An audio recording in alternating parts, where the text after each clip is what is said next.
लहंगा पे कइलू बाबा गोरी हो तनी छुए दनगा रानी हो तनी छुए दनगा चले लुट लागे कमाल गोरी हो तनी छुए दनगा रानी हो तनी छुए दनगा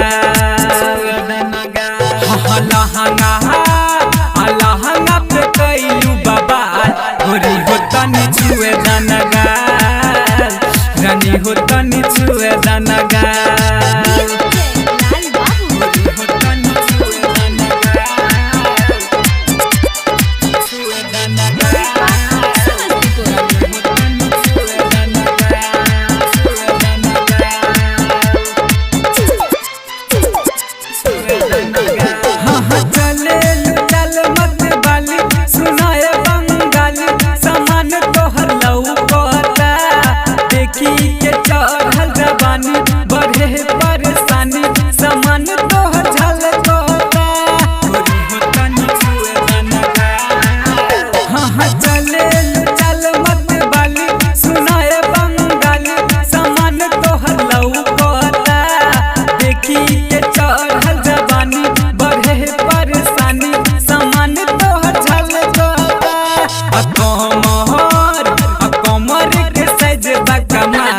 गोरी हो तनी छुए दनगा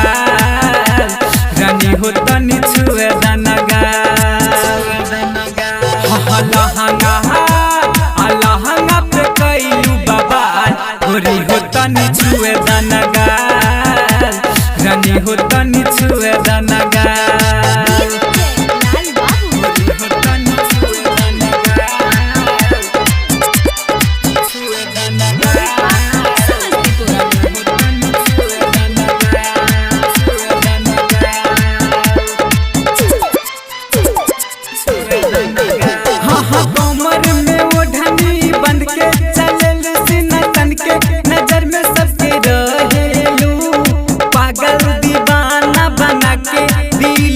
चक्कर में सबके राखेलू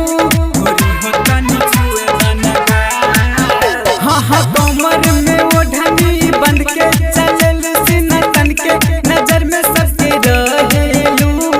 पागल दीवाना बना के दिल भर के चक्कर में सबके राखेलू नीतीश